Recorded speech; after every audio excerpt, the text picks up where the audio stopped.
আসসালামু আলাইকুম। আজকের ভিডিওতে আমি রাজ্জাক প্রোগ্রামটি উপর থেকে ড্রোন ভিউর মাধ্যমে দেখানোর চেষ্টা করব। চলেন ভিডিওটি শুরু করা যায়।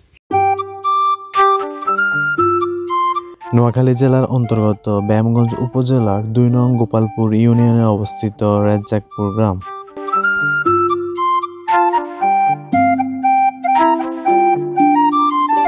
রাজ্জাকপুর গ্রামের পাশে পদিপাড়া বাজারে ড্রোন ভিডিওটি দেওয়া হয়েছে। যদি কেউ ভিডিওটি দেখে থাকেন তাহলে অবশ্যই কমেন্টের মাধ্যমে জানাবেন।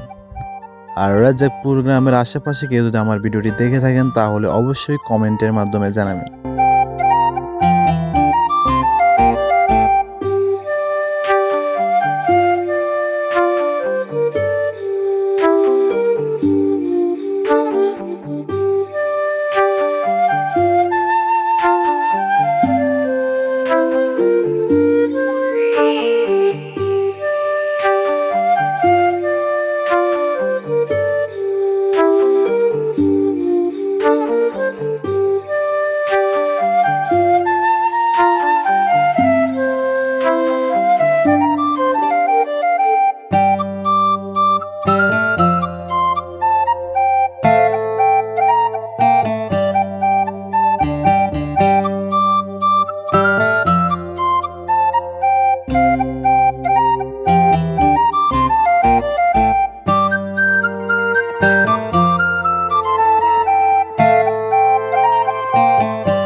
নতুন কোনো গ্রামগঞ্জ, হাট বাজার অথবা স্কুল কলেজের ভিডিও দেখতে মন চাইলে অবশ্যই কমেন্টের মাধ্যমে জানাবেন।